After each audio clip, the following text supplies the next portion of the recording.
Jones Poems.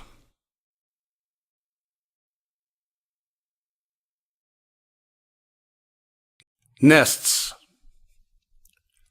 The sun shining soft, geese huddled on water's edge. The night neither beckons nor calls, but we come with long arms and lie still.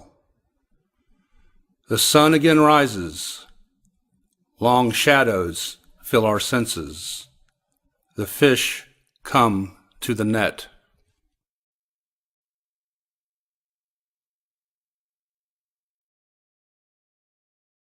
Jones Poems, page 2. I am lanterns swinging crazy arcs out at sea, stone dizzy above mesa, a breeze pacing in a box canyon. What you know, farmers pray for, alchemists slave at, dancers move to. I have dreams that beat like drums, hopes that wait like keys. There are butterfat cows in a butterfly field, kneeling at cucumber ponds, with white birds like hieroglyphs, perched on their rumps, chewing greasy daisies, while cavernous stomachs move with caterpillar motion until udders sigh strawberry milk. In the spring there are flutes and strings of the Japanese that play down the trough of my spine are your thoughts. Winter was our special time.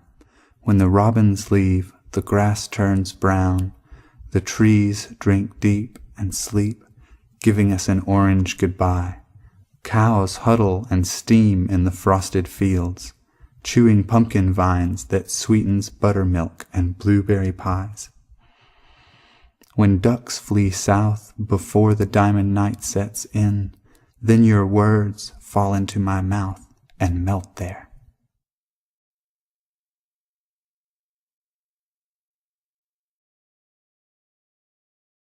Skin Poem. Sometimes, poetry just won't do. Sugar in the salty, earthy stew. Sometimes no other way will explain our skin together except with plain prose, without the moon or the moss or rain. Mere touch ecstatic, we agree no other skin brings such magic. And yet, the cozy meter seems such a trick, out of place, faux pas. When we sleep, I know our skins awake like twins parted all day, content to scrabble and grapple and giggle.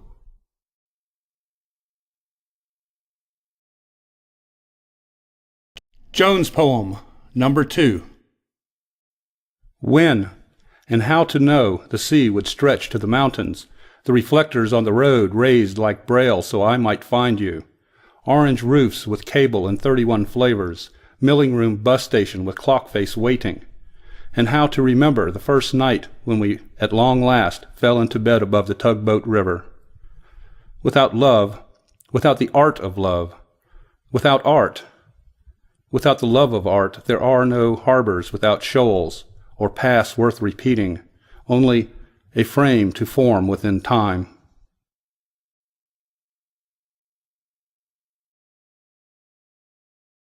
Jones Poem, number 9. Looking for pecans, feet feeling, digging the leaves, remembering your words.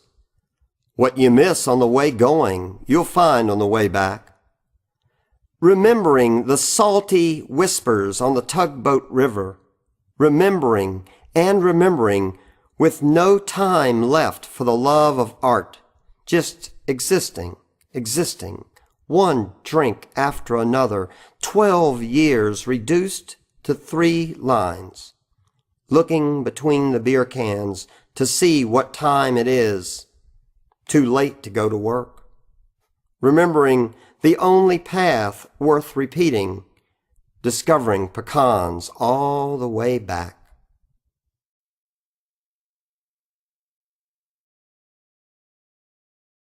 Jones poem, number 4.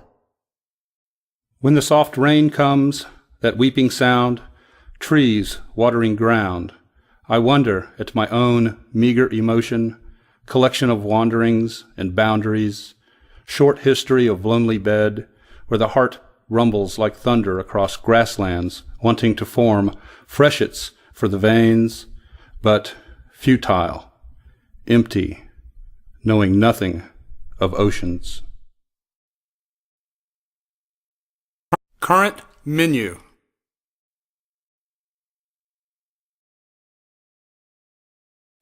Friendship is mental institution.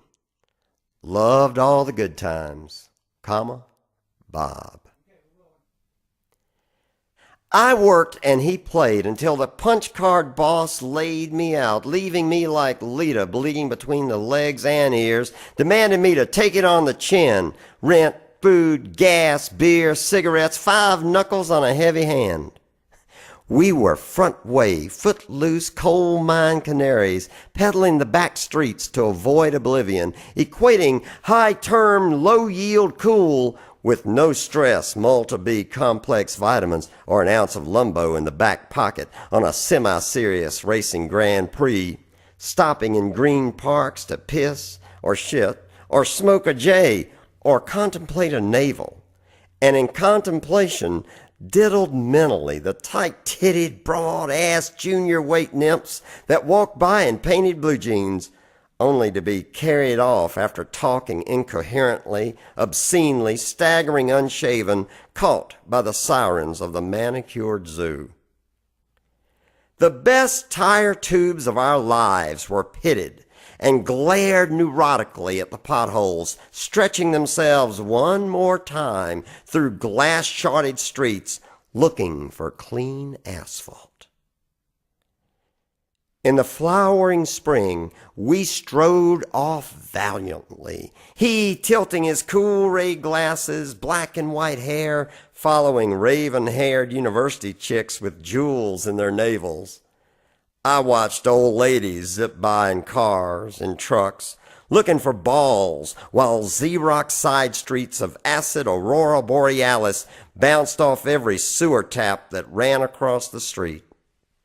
We were sweetened by copulating angels on group bike rides to state parks of quivering buttocks under nylon tents, suffering from dawn till noon, screwing the sunrise red-eyed in the rhythmic tidal pool. I woke up in the afternoon to the smell of Vienna sausages and vomited amphetamine insanity in the eyes of the shredded meat-house earth, after waiting curiously for years for pre-promised, pre-packaged artificial meats, only to find artificial pig eyebrows and assholes in tight can after can of Alcoa-wrapped waste. We gave up prepared dishes and talking, pointed in health food stores.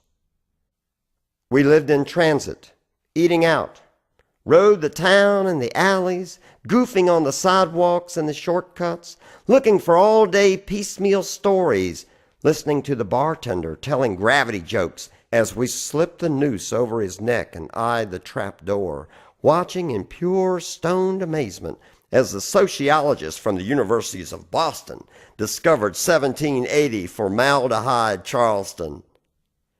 Went peddling to the Blue Jack to hear the Barkers selling women and whiskey on a Wednesday night, on a Friday night, yelling, "We got reds, blondes, and brunettes, tall girls and small girls, girls thin and girls stout, girls with curls and girls without, damsels so mellow and bitches that bellow, and if you're too old to stick it in, they'll stand on their hands and you can walk up and drop it in." Watching common friends uncounted that woke and worked and wrecked on their miserableness because harmony was a lighthouse too far. Heads that gave up junk and kept on smoking, gave up speed and kept on smoking, read only books about the green and gentle earth and died of cancer. Friends committed to the weekend spice of life, ran down the motel corridors of their left-brain minds until they came to the littlest sign that said, "In case of emergency, break." And there they stood, catatonic, until they were carried off and fed every down in the world until they slept forever. Or the one that had his car stolen, this actually happened, then received a call telling him where he could find it, and as he went out into the night to retrieve his nowhere wheels, they robbed his house. He sat on the couch with a crutch and a cast, while I sat at the table writing haikus for every bike that had to swerve off the road because some asshole passed you and then took a right-hand turn in front of you, slamming you into the tire-grabbing sand, ricocheting you over car tops, over car hoods, into the hospital of Rod Serling's smug "I told you so-ness." He wept in euphorisms, drinking 6/5 of imagination as the insurance company handed him a blank check because the bone had to be reset, while everyone was talking about Doonesbury.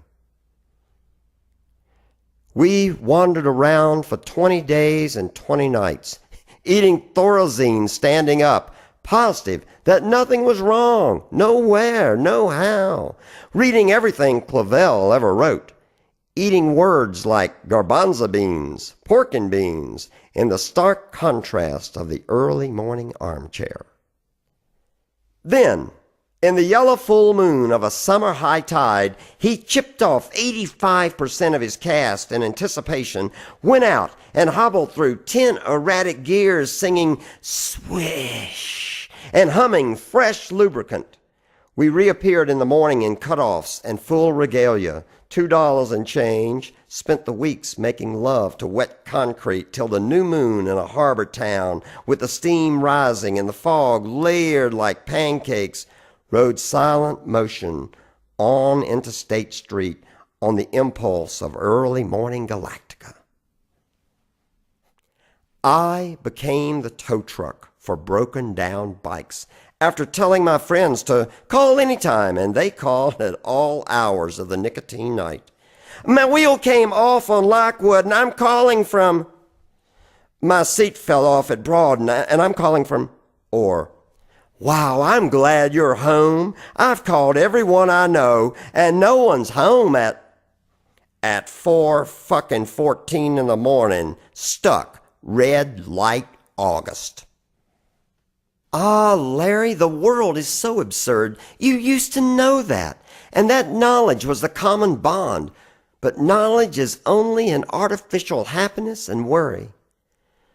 I finished my education playing records in a bar for beer, and wound up running again with the dog-eat-dog whorehouse and mafia card games, rented a beach house for the winter with no heat, to listen to the storm waves beneath the groaning blankets, groping seaman blast of the colossal steam whistle. He continued capturing whitewater angels, tilting his cool ray vision and carrying them off under the late night ricocheting wine jazz beat, and gave them morsels for their slobbering souls, scrambled his brain in misfit anticipation of locomotive understandings, crawled up his cerebellum wearing only a coal miner's hat, and was never seen again within 10 kilometers of his own id. I turned my head, packed my sack with spare tire tubes, notebooks, and disappeared down the road, laughing for no reason.